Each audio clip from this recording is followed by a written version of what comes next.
I'm calling to order this meeting. This is a regular meeting of the Committee of the Whole of the Council of the District of Columbia. I'm Phil Mendelson, Chairman of the Council and Chair of the Committee of the Whole. Today is Tuesday, February 21st, 2023. The time is 11:18 in the morning, and this meeting is being held live in Council Chamber, in person, in Council Chamber, Room 500 of the John A. Wilson Building. But also several members are participating virtually.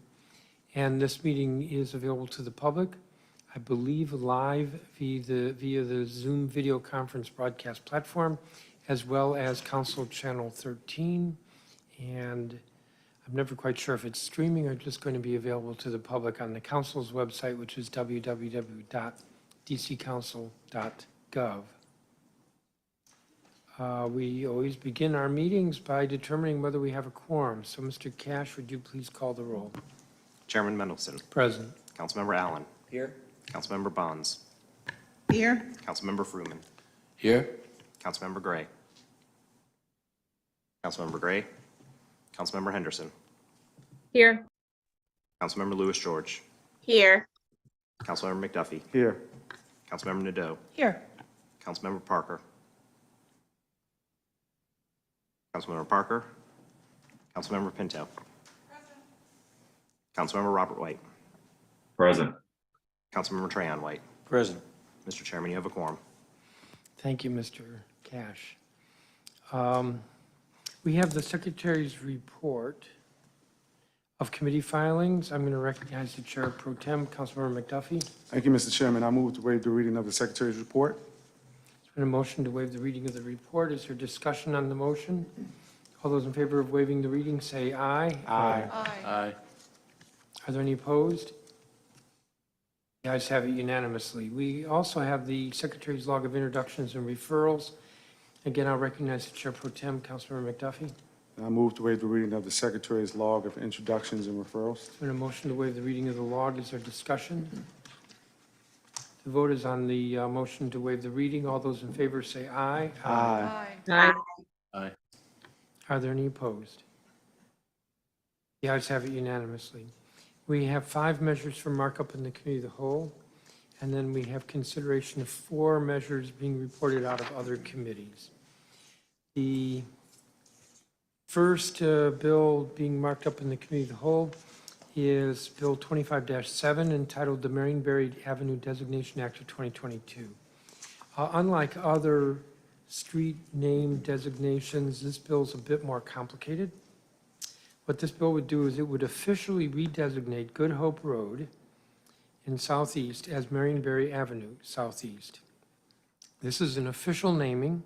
It involves the designation of postal addresses and enables the placement of the primary entrance to residences or offices.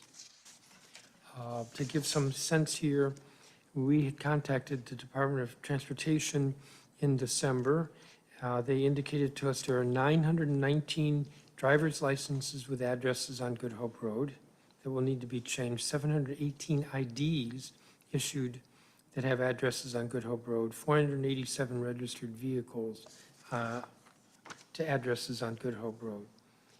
Marionberry is no stranger to us, or I should say is familiar to all of us. Mr. Berry first became involved in the civil rights movement during his undergraduate studies at Lemoyne-Owen College in Memphis, Tennessee, where he served as president of the school's NAACP chapter. That was in the 1950s. He was elected the first chairman of the Student Nonviolent Coordinating Committees, otherwise known as SNCC, where he helped develop an organizing project in Macomb, Mississippi. It was in the early 1960s. Mr. Berry moved to Washington, D.C. in 1965 to open a local chapter of SNCC. Berry led the Free D.C. movement that garnered support for home rule in the district in the 1960s. He went on to hold elected office in the District of Columbia for a total of 35 years, beginning with his first campaign victory as an at-large member of the school board. Following the congressional enactment of the Home Rule in 1974, Mr. Berry was elected as an at-large member of the district's first elected council, where he served as council member until 1979. In 1978, Mr. Berry was elected the second mayor of the district and then served 3 consecutive terms, 1979 through 1990. Mr. Berry was subsequently elected to the council as the Ward 8 council member and served in that role from 1993 to 1995. He then mounted a successful campaign for a fourth term as mayor that he won in 1994. In 2005, after 6 years out of public office, Mr. Berry returned as the Ward 8 council member and served in that capacity until his death on November 23, 2014. Bill 25-7 will officially redesignate Good Hope Road as Marion Berry Avenue. The committee print has the western terminus of Marion Berry Avenue at its intersection with Anacostia Park. It will run approximately 1.4, the street, which is being renamed, runs approximately 1.4 miles west from that intersection with Anacostia Park to Alabama Avenue Southeast. There are well over 2,000 addresses along the proposed designation. In preparing the committee print and the committee report, the committee learned of the history of Good Hope Road. The Good Hope Road got its name from the town, if I can call it that, or village that was at the top of the hill, or that neighborhood, which was named after the Good Hope Tavern. Due to the historic nature of the Good Hope Road designation, it's important to preserve the history of that designation in the community. So the committee print would symbolically designate the portion of what would now be Marion Berry Avenue as Good Hope Way, running from the intersection of Naylor Road Southeast to Alabama Avenue Southeast, which is in the area formerly known as Good Hope. Now, this would be a symbolic naming for ceremonial purposes and is in addition to and subordinate to the official name, which will be Marion Berry Avenue. In addition, the committee print adds provisions to provide for replacement government documents, such as driver's licenses, identification cards, motor vehicle registrations, and business licenses. If adopted by the full council, that is this legislation, the proposed redesignation to Marion Berry Avenue would be one of the largest street redesignations in the district, affecting thousands of residents and businesses along the 1.4-mile corridor. Driver's licenses, for example, currently cost $20 for a reissued replacement. The committee print waives several notice provisions that would normally apply to an official redesignation. And we're doing so based on input from many community supporters of the designation. The waiver of the notice requirements is mitigated by the provisions in the committee print to waive the various fees associated with a name change, meaning that impacted residents and businesses are held harmless for any costs incurred by the name change. And in that connection, the bill has a delayed applicability date of July 1st, 2023, or upon the date of its inclusion in its fiscal impact in an approved budget and financial plan, whichever is later. So there will be time before the designation becomes effective for individuals and businesses to replace their driver's licenses, other government IDs, vehicle registrations, and so forth. The Department of Motor Vehicles estimated that their cost would be about $22,000, and DDOT estimated that their cost would be about $5,000. This legislation was originally introduced by Councilmember Trayon White and 11 colleagues on October 24th, 2022. The Committee of the Whole held a hearing on that bill, which was Bill 24-1064, on December 13th, 2022. The bill was reintroduced by Councilmember Trayon White and 11 council members on January 6th.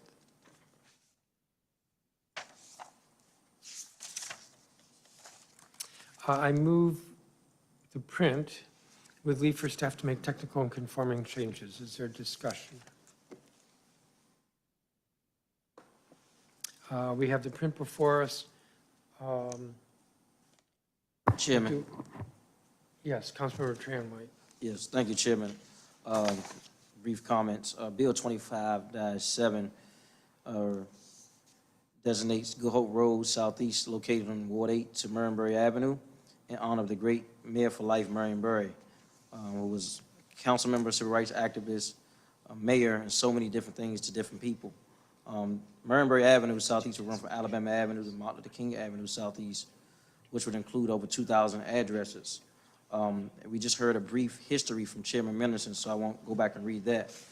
But he made an invaluable contribution over 30 years of service in the District of Columbia. In his tireless work and as a council member and as a mayor, as a father, as an activist, dating back to the civil rights era. His talents and gifts died with him as he passed away as a council member, but we want to keep his hopes and dreams alive and his advocacy for all people, especially those left out of the economic development of the city. I would like to thank the family of Marion Barry, the late Christopher Barry, my colleagues, and the community for supporting this measure. Thank you, Chairman. Thank you, Councilmember White. Is there any further discussion? Mr. Chairman. Chairman Mendelson, Councilmember from, I am inclined to support this. I was not involved when the various hearings went on. One does wonder when you talk about all the different addresses that would be affected, whether it was, any consideration was given to having a shorter span than the 1.4 miles. And it strikes me that doing something is quite important, and having the intersection of MLK and Marion Barry is very important, but I wonder whether there was discussion about a shorter span. as I recall from the hearing, there was not. There was certainly the opportunity. The committee did look, when I say the committee, in conversations between me and the staff, the western terminus, I think the bills introduced came short by a block from Anacostia Park. And rather than have that little stub be keeping the name Good Hope Road, we just make it from Anacostia Park up to the top of the hill. But as I noted earlier, and this doesn't get to your question, but the area at the top of the hill was known as Good Hope. And so we're keeping that by having the ceremonial designation. It's kind of hard to think of Good Hope Road in segments. So it's pretty much all or nothing. Well, I'm not going to say all or nothing, but it's pretty much all. If there's no further discussion, Councilmember Robert White, did you want to be recognized? Yes, thank you, Chairman. I want to thank you for moving this important measure and thank my colleague, Councilmember Trayon White, for pushing it. I think it is incredibly important to the district that we have an avenue dedicated to one of the most, if not the most, prolific public servant who has served our city. Many of us have the privilege of being told frequently in what ways we do not compare to the former Marion Barry. And I think people for a long time will get those same sentiments. But where those sentiments come from is an adoration for a leader in the District of Columbia that people believed was working on their behalf in a time where other leaders across the nation were not. And in a city that is the capital of the United States, we are honored to host monuments and streets named after incredible leaders from a national perspective, but not streets in a permanent way named after our local heroes like Marion Barry. And I think with this avenue naming, with this street naming, we have an opportunity to continue to cement the powerful legacy of Marion Barry. And we still have work to do there because so many folks outside of the District of Columbia know the punchlines and not the person, not the person that we adore or why so many of us adored him. So this gives us an opportunity to further cement his legacy, something that his former wife, Cora Masters Barry, continues to work hard toward. And so many other district residents who lift up his name continue to do. This, I think, moves us in the right direction and honors a great man, a great Washingtonian. So I'm excited to vote in favor of this measure. And again, I want to thank you, Chairman, and want to thank Councilmember Trayon White for moving this forward. Thank you, Councilmember. If there's no further discussion, We'll have a roll call vote. It will be on the print. Mr. Cash, would you call the roll? Councilmember Henderson. Councilmember Henderson. Councilmember Louis George. Yes. Councilmember Louis George votes yes. Councilmember McDuffie. Yes. Councilmember McDuffie votes yes. Chairman Mendelson. Yes. Chairman Mendelson votes yes. Councilmember Nadeau. Yes. Councilmember Nadeau votes yes. Councilmember Parker. Councilmember Parker. Councilmember Pinto. Yes. Councilmember Pinto votes yes. Councilmember Robert White. Yes. Councilmember Robert White votes yes. Councilmember Trahan White. Yes. Councilmember Trahan White votes yes. Councilmember Allen. Yes. Councilmember Allen votes yes. Councilmember Bonds. Yes. Councilmember Bonds votes yes. Councilmember Fruman. Yes. Councilmember Fruman votes yes. Councilmember Gray. Councilmember Gray. Councilmember Henderson. Yes. Councilmember Henderson votes yes. Mr. Chairman, there are 11 yeses and 2 absent. The print with leave for staff is approved unanimously. We have the report, which I will move with leave for staff to make technical conforming and editorial changes. Is there discussion? I think we can do a voice vote on the report. Again, with leave for staff. All those in favor of the report, say aye. Aye. Aye. Aye. Are there any opposed? The report is approved unanimously. Madam General Counsel, is the measure legally and technically sufficient for our consideration? Yes, it is. Mr. Assistant Secretary, is the record complete? Once the report is filed. Madam Budget Counsel, does the measure's fiscal impact statement comply with council requirements? Yes, it does. Without objection, this measure will be placed on the consent agenda for the March 7th legislative meeting. The next measure for markup is Bill 25-62, entitled Dedication of a Portion of W Street Southeast, SO 16-24322, Act of 2023.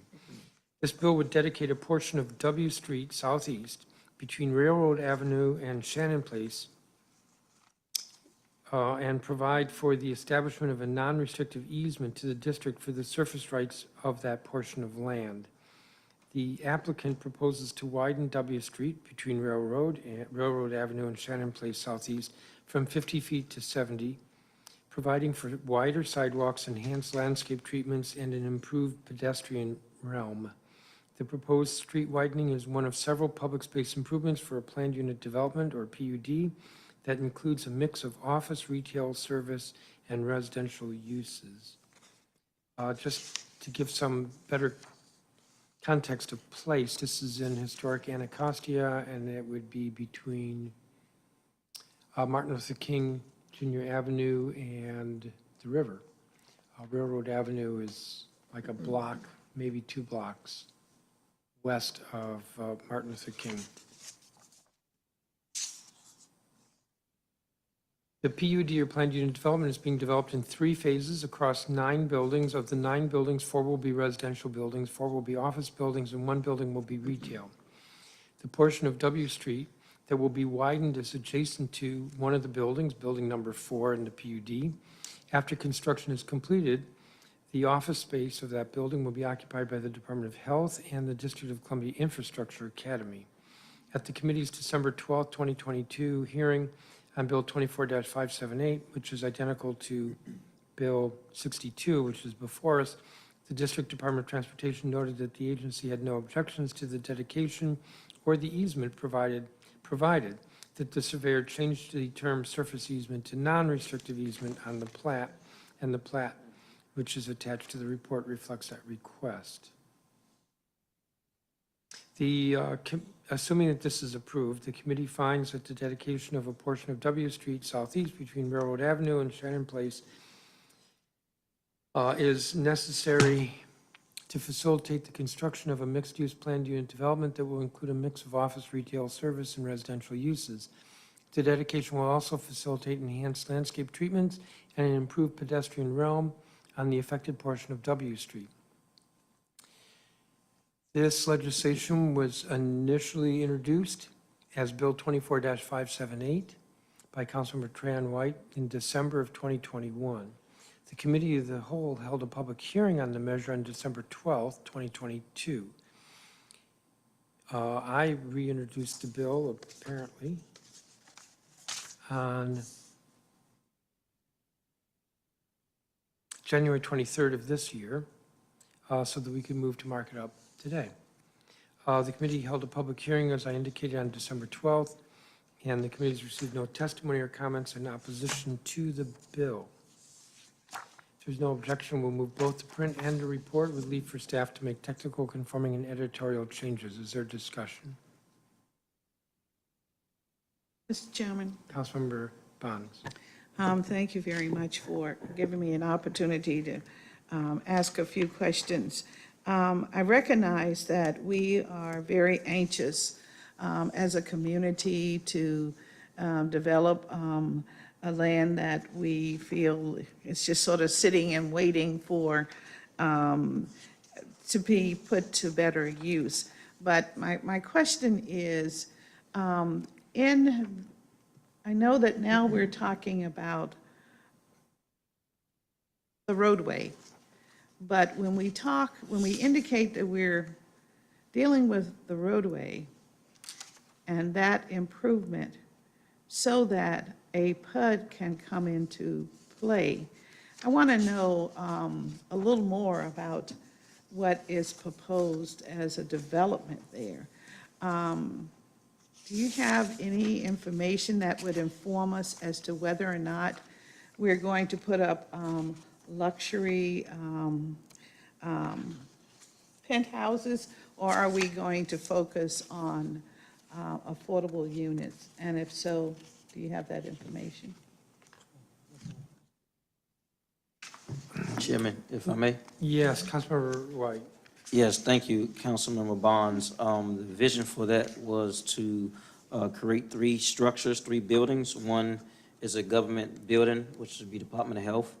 One, it was a high-end apartment building, but the community fought against that, and now it will be a senior living facility in which we redirected money from a lawsuit to the Office of Attorney General of upwards to $1 million to help with any issues that seniors may have as far as paying rent, fees, or getting into the property.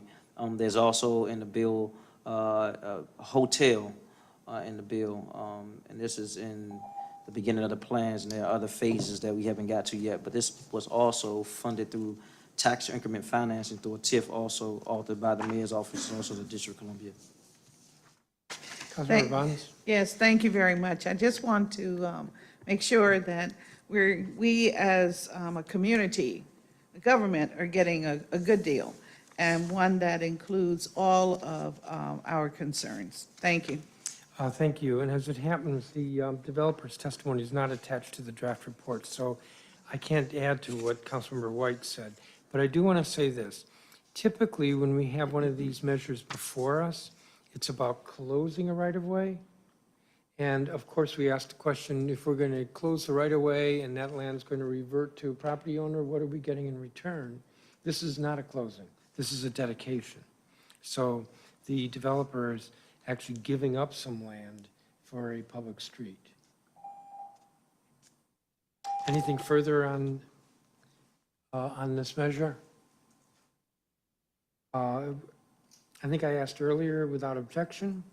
The vote will be on both the print and the report, with leave for staff to make technical, conforming, and editorial changes. Mr. Cash, would you call the roll? Councilmember Lewis George. Yes. Councilmember Lewis George votes yes. Councilmember McDuffie. Yes. Councilmember McDuffie votes yes. Chairman Mendelson. Yes. Chairman Mendelson votes yes. Councilmember Nadeau. Yes. Councilmember Nadeau votes yes. Councilmember Parker. Councilmember Parker is absent. Councilmember Pinto. Yes. Councilmember Pinto votes yes. Councilmember Robert White. Yes. Councilmember Robert White votes yes. Councilmember Trahan White. Yes. Councilmember Trahan White votes yes. Councilmember Allen. Yes. Councilmember Allen votes yes. Councilmember Bonds. Yes. Councilmember Bonds votes yes. Councilmember Fruman. Yes. Councilmember Fruman votes yes. Councilmember Gray. Councilmember Gray is absent. Councilmember Henderson. Yes. Councilmember Henderson votes yes. Mr. Chairman, there are 11 yeses and 2 absent. The print and report are approved unanimously. Madam General Counsel, is the measure legally and technically sufficient for our consideration? Yes, it is. Mr. Assistant Secretary, is the record complete? Once the report is filed. Madam Budget Counsel, does the measure's fiscal impact statement comply with council requirements? Yes, it does. Without objection, this measure will be placed on the consent agenda for the March 7th legislative meeting. Next measure for consideration is Bill 25-82, entitled Reed Street Realignment Act of 2023. This legislation would order the closing of portions of an existing public alley system in squares 3841 and 3846, and a 10-foot wide portion of the south side of Franklin Street Northeast, between Reed Street Northeast and 10th Street Northeast in Ward 5. To give a better sense of place, this is roughly opposite the Rhode Island entrance to the Brentwood Shopping Center. The bill would also accept the dedication of property in squares 3841 and 3846 along the west and east sides of Reed Street Northeast between Channing Place Northeast and Franklin Street Northeast for public street purposes. The street and alley closings and dedications will facilitate a new mixed-use planned unit development, or PUD, that includes 683 new residential units, 15% of which will be affordable for households with a median income of 80% or less. The PUD was unanimously approved by the Zoning Commission on October 13th, 2022. I think it's fair to characterize this as the bill's title, which is this is a realignment and somewhat widening of Reed Street. The portion of Reed Street that will be closed is currently an incongruous right-of-way traversing the site. The current conditions of the street more closely resemble an alley. With the proposed realignment, Reed Street will offer a more direct connection to Franklin Street Northeast. In a photo in the report. Assuming this is approved by the committee finds that the portion of the existing public alley system and a 10-foot wide portion of the south side of Franklin Street are unnecessary for alley or street purposes. The closures and dedications pursuant to this bill will facilitate the construction of a planned unit development with 683 new residential units, 15% of which will be affordable. Accordingly, the committee, assuming this is approved, recommends approval of the committee print. The bill was originally introduced as Bill 24-1022 on September 23rd of last year, introduced by Councilmember McDuffie. On December 12th, the Committee of the Whole held a public hearing, and on January 30th of this year, Council members McDuffie and Parker reintroduced the bill. The committee has received no testimony or comments in opposition to this legislation. Without objection, I'll move both the print and report with leave for staff to make technical conforming and editorial changes. Is there discussion? We'll have a roll call vote, and it will be on both the print and report with leave for staff. Mr. Cash? Councilmember McDuffie. Yes. Councilmember McDuffie votes yes. Chairman Mendelson. Yes. Chairman Mendelson votes yes. Councilmember Nadeau. Yes. Councilmember Nadeau votes yes. Councilmember Parker. Councilmember Parker is absent. Councilmember Pinto. Yes. Councilmember Pinto votes yes. Councilmember Robert White. Yes. Councilmember Robert White votes yes. Councilmember Trahan White. Yes. Councilmember Trahan White votes yes. Councilmember Allen. Yes. Councilmember Allen votes yes. Councilmember Vons. Yes. Councilmember Vons votes yes. Councilmember Fruman. Yes. Councilmember Fruman votes yes. Councilmember Gray. Councilmember Gray is absent. Councilmember Henderson. Yes. Councilmember Henderson votes yes. Councilmember Louis George. Yes. Councilmember Louis George votes yes. Mr. Chairman, there are 11 yeses and 2 absent. The print and report are approved unanimously. Madam General Counsel, is the measure legally and technically sufficient for our consideration? Yes, it is. Mr. Assistant Secretary, is the record complete? Once the report is filed. Madam Budget Counsel, does the measure's fiscal impact statement comply with council requirements? Yes, it does. Without objection, this measure will be placed on the consent agenda for the March 7th legislative meeting. The next measure for markup is Bill 25-79, entitled the Bishop Clarence Groover Way Designation Act of 2023. This bill would symbolically designate the 700 block of Quebec Place as Bishop Clarence Groover Way. The location is in Ward 1. It's a symbolic naming, that is, it's for ceremonial purposes and shall be in addition to and subordinate to any name that is an official name. Clarence Groover, originally from Georgia, was born in 1939. He earned several degrees, one of which brought him to the American University in Washington, D.C. Bishop Groover was pastor and founder of the Fishermen of Men Church, which he started after his ordination in 1969. While the church was originally founded in his living room, which would be its home for 7 years, the church was later moved to a permanent presence on Georgia Avenue. In 1991, Bishop Groover was appointed the diocese bishop of the Mid-Atlantic Diocese of the Church of Our Lord Jesus Christ of the Apostolic Faith, Inc. In that role, he oversaw churches and missions around the district and in Maryland and Virginia. Bishop Groover hosted a weekly radio broadcast on Sunday nights on Radio 1 for over 40 years, the longest-running show on that station. His show focused on preaching the gospel in real time, targeting the infirm, incarcerated, or anyone with a pressing need. Throughout his ministry, Bishop Groover served as a role model and earned the respect and admiration of his family, colleagues, and members of the church. This legislation was originally introduced by Councilmember Nadeau on June 27, 2022 as Bill 24-892. The Committee of the Whole held a public hearing on that bill on December 12, 2022. On January 30th of this year, Councilmember Nadeau reintroduced the bill as Bill 25-79, which is what we are marking up. As I said, the committee held a hearing on December 12th. The committee has received no testimony or comments in opposition to the bill. I will note that Bishop Groover passed away in 2019, more than 2 years ago. If there's no objection, I'll move both the print and report with leave for staff to make technical conforming and editorial changes. Is there discussion? Mr. Chairman? Councilmember Nadeau. Thank you, Mr. Chairman. I'd like to move an amendment to the committee print, which was circulated by my staff yesterday after communicating with staff in the Committee of the Whole. The amendment changes the block to be ceremonially named from the 700 block of Quebec Place Northwest around the corner to the block of Georgia Avenue between Quebec and Princeton Place. As the amendment circulation indicates, this is in response to suggestions from residents and better aligns the ceremonial naming in Bishop Groover's honor with the church he led, which has a Georgia Avenue address. I move the amendment and hope it will be accepted as friendly. Thank you. What's the block on Georgia Avenue?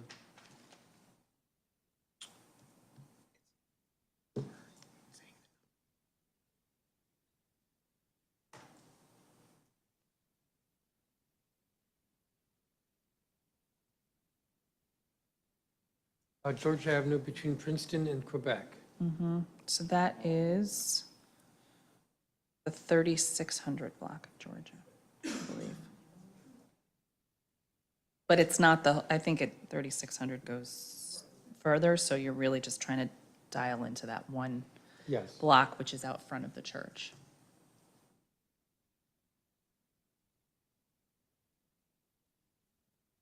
Okay, so we're being clear, it's part of the 3600 block, it's between Princeton and Quebec. And I think Princeton's a place and Quebec is a place. That's right. And you circulated the amendment, and I have no objection, but we'll see, it will be accepted if there's no objection. I'm not hearing any objection. So the amendment is accepted. Is there- Mr. Chairman? Councilmember Nadeau, did you have anything further? No, thank you, Chairman. Thank you. Councilmember Bonds? Yes, in accepting the amendment, which I agree with, I'm wondering where will the signage be placed? At the corner now? I think The we'll leave- intersection? I think they would probably hit 2 corners on Georgia Avenue and 1 corner on No, why am I blanking? Quebec, Quebec. okay. Because, or I could say 2 corners on Quebec and 1 corner on Georgia. Yeah, thank you. Thank you very much. Thank you. This is part of the technical and conforming in the motion to approve the print and report. All right, so I moved the print and report. Councilmember Nadeau moved an amendment, which was accepted without objection. And is there anything further? All right, the vote is on the print report as amended. With leave for staff, Mr. Cash, would you call the roll? Chairman Mendelson. Yes. Chairman Mendelson votes yes. Councilmember Nadeau. Yes. Councilmember Nadeau votes yes. Councilmember Parker. Councilmember Parker is absent. Councilmember Pinto. Yes. Councilmember Pinto votes yes. Councilmember Robert White. Yes. Councilmember Robert White votes yes. Councilmember Trayon White. Yes. Councilmember Trayon White votes yes. Councilmember Allen. Yes. Councilmember Allen votes yes. Councilmember Bonds. Yes, Councilmember Bonds votes yes. Councilmember Fruman. Yes. Councilmember Fruman votes yes. Councilmember Gray. Councilmember Gray is absent. Councilmember Henderson. Yes. Councilmember Henderson votes yes. Councilmember Lewis George. Yes. Councilmember Lewis George votes yes. Councilmember McDuffie. Yes. Councilmember McDuffie votes yes. Mr. Chairman, there are 11 yeses and 2 absent. Thank you, Mr. Cash. The print and report are approved unanimously. Madam General Counsel, is the measure legally and technically sufficient for our consideration? Yes, it is. Mr. Assistant Secretary, is the record complete? Once the report is filed. Madam Budget Counsel, does the measure's fiscal impact statement comply with council requirements? Yes, it does. Without objection, this measure will be placed on the consent agenda for the March 7th legislative meeting. The last item for markup in the Committee of the Whole is Bill 25-80, entitled Benjamin Secundi Senior Way Designation Act of 2023. This legislation would symbolically designate the 1500 block of Channing Street northwest.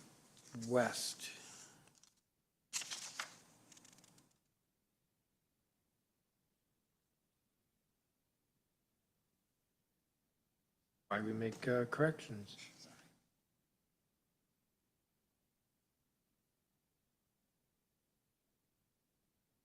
Would symbolically designate the 1500 block of Channing Street Northeast as Benjamin Secundi Senior Way. The location is in Ward 5. Symbolic naming is for ceremonial purposes and is in addition to and subordinate to any name that is an official name. Benjamin Secundi Sr. was born in New York City in 1915. Around 1938, he moved to the district and eventually lived in the Mayfair neighborhood with his wife and 2 sons. He was an electrical contractor by trade and was president of the Capital Electric Company, Inc. In addition, he started Channing Development, Inc., which was a housing developer that built at least 9 new detached single-family homes on the 1500 block of Channing Street Northeast in Montana Avenue Northeast in 1952. During this time of housing, redlining, and through racial covenants, Black residents were only able to live or purchase homes in specific areas of the district. Mr. Secundi, through his development company, built these homes that were detached, brick homes with room for families, and importantly, the homes were built to sell to Black residents. Mr. Secundi and his family lived in one of these homes on Channing Street. Tragically, Mr. Secundi passed away at the age of 43 at Georgetown University Hospital in 1958, and the report has a ad for the houses. Designating this street with housing developed by Benjamin Secundi is a fitting tribute to honor his contributions to the neighborhood. The legislation was initially introduced by Councilmember McDuffie on October 3rd, 2022. The Committee of the Whole held a public hearing on the measure on December 12th, 2022. Councilmember McDuffie and Councilmember Nadeau reintroduced the legislation on January 30th of this year. As I said, the committee held a hearing on December 12th and has received no testimony or comments in opposition to the bill. Without objection, I move both the print and report with leave for staff to make technical, conforming, and editorial changes. Is there discussion? The vote will be on both the print and report with leave for staff. Mr. Cash, would you call the roll? Councilmember Nadeau. Yes. Councilmember Nadeau votes yes. Councilmember Parker. Councilmember Parker is absent. Councilmember Pinto. Yes. Councilmember Pinto votes yes. Councilmember Robert White. Yes. Councilmember Robert White votes yes. Councilmember Trayon White. Yes. Councilmember Trayon White votes yes. Councilmember Allen. Yes. Councilmember Allen votes yes. Councilmember Bonds. Yes. Councilmember Bonds votes yes. Councilmember Fruman. Yes. Councilmember Fruman votes yes. Councilmember Gray. Councilmember Gray is absent. Councilmember Henderson. Yes. Councilmember Henderson votes yes. Councilmember Lewis George. Yes. Councilmember Lewis George votes yes. Councilmember McDuffie. Yes. Councilmember McDuffie votes yes. Chairman Mendelson. Yes. Chairman Mendelson votes yes. Mr. Chairman, there are 11 yeses and 2 absent. Thank you, Mr. Cash. The print and report are approved unanimously. Madam General Counsel, is the measure legally and technically sufficient for our consideration? Yes, it is. Mr. Assistant Secretary, is the record complete? Once the report is filed, Madam Budget Counsel, does the measure's fiscal impact statement comply with council requirements? Yes, it does. Without objection, this measure will be placed on the consent agenda for the March 7th legislative meeting. That concludes measures from markup in the committee of the whole. We'll turn to measures from other committees. Questions are in order, but not debate. The first two measures are from the Committee on Business and Economic Development, chaired by Councilmember McDuffie. And the first is Bill 25-4, General Obligation Bonds and Bond Anticipation Notes for fiscal years 2023-2028, Authorization Act of 2023. Councilmember McDuffie. Thank you, Mr. Chairman. Bill 25-4 was introduced by Chairman Mendelson on January 3rd of this year, at the request of the Chief Financial Officer, and referred to the committee on January 17th, 2023. The committee held a hearing on a similar measure, Bill 24-1094, in Council Period 24 on December 7th, 2022. Subsequently, Bill 25-4 was marked up by the committee on February 13th of this year. The bill would authorize the issuance of general obligation bonds and general obligation bond anticipation notes for the purposes of financing certain capital projects and the refunding of certain capital indebtedness of the District of Columbia during fiscal years 2023 through 2028 in an amount not to exceed $6.4 billion. The committee print is identical to the emergency legislation passed earlier this month by the council. With that, I move the resolution and ask it to be placed on the consent agenda for the next legislative meeting. Thank you, Councilmember McDuffie. We have the bill before us. Is there any questions? Are there any questions? Madam General Counsel, is the measure legally and technically sufficient for our consideration? Yes, it is. Mr. Assistant Secretary, is the record complete? yes, it is. Madam Budget Counsel, does the measure's fiscal impact statement comply with council requirements? Yes, it does. Without objection, this measure will be placed on the consent agenda for the March 7th legislative meeting. The next measure is a resolution, PR 25-47, Washington Convention and Sports Authority Board of Directors. Julio J. Haddock Ortiz, confirmation resolution of 2023. Mr. McDuffie. Thank you, Mr. Chairman. The proposed resolution was introduced by you on December 13th, 2022, at the request of the mayor. The proposed resolution was referred to the committee on December 20th, 2022. The committee subsequently held a public roundtable on the measure on February 6th. The measure came before the committee for markup on February 13th, 2023. If approved, the proposed resolution will confirm the reappointment of Mr. Haddock Ortiz as a public member with experience in tourism to the Washington Convention and Sports Authority Board of Directors for a term to end on May 16, 2026.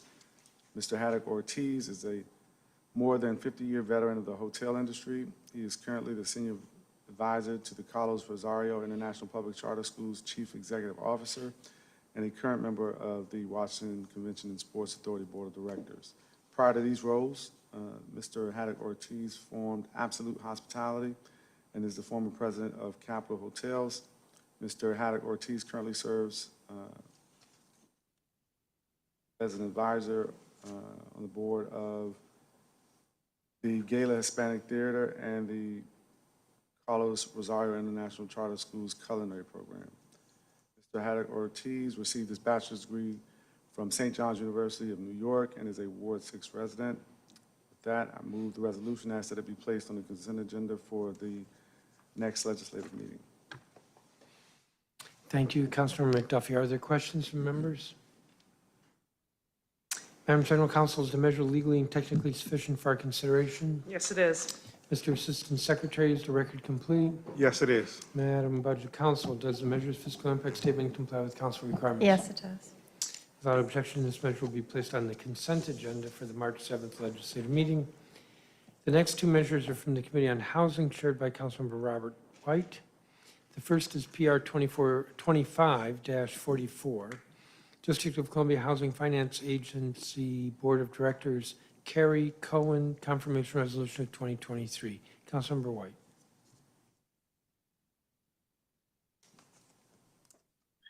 Thank you, Mr. Chairman. PR 25-44 would appoint Ms. Carrie Cohen, a Ward 6 resident, as a member of the District of Columbia Housing Finance Agency Board of Directors.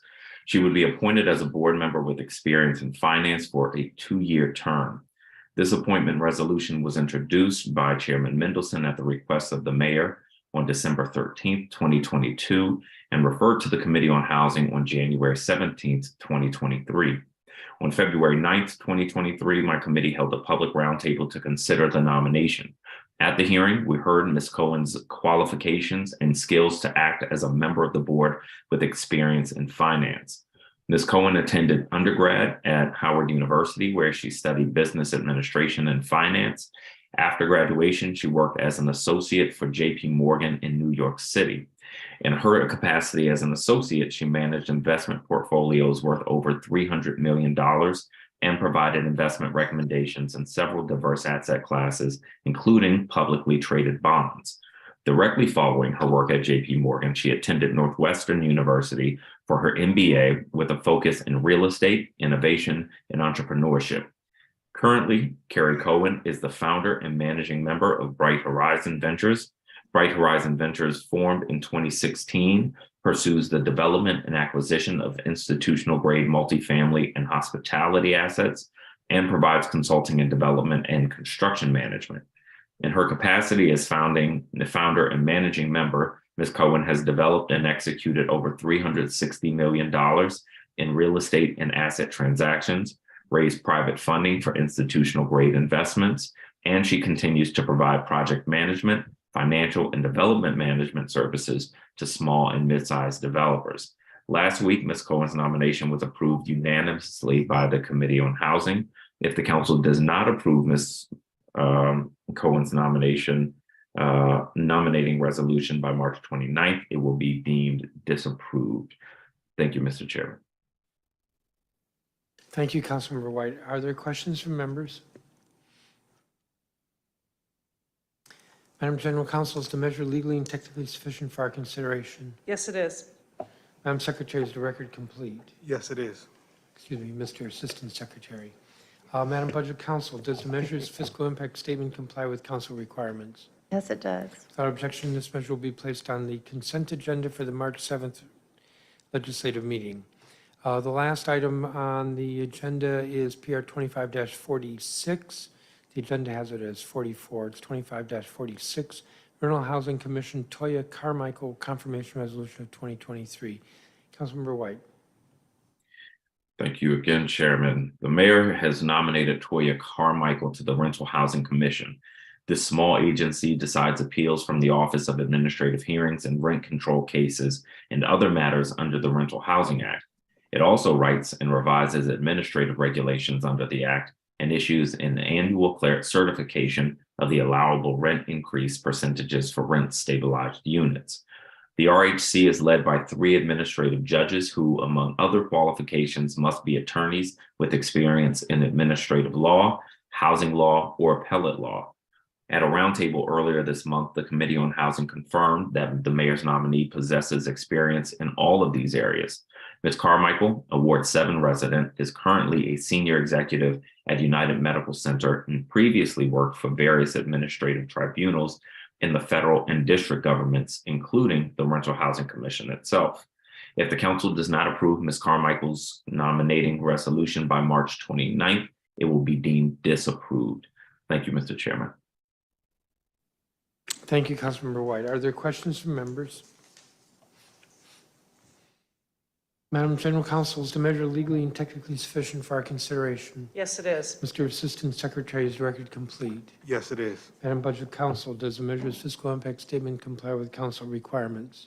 Yes, it does. Without objection, this measure will be placed on the March 7th consent agenda for the, let me start over. Without objection, this measure will be placed on the consent agenda for the March 7th legislative meeting. That's going to conclude the items for this committee of the whole. The next legislative meeting, as I've indicated several times, is March 7th, 2023.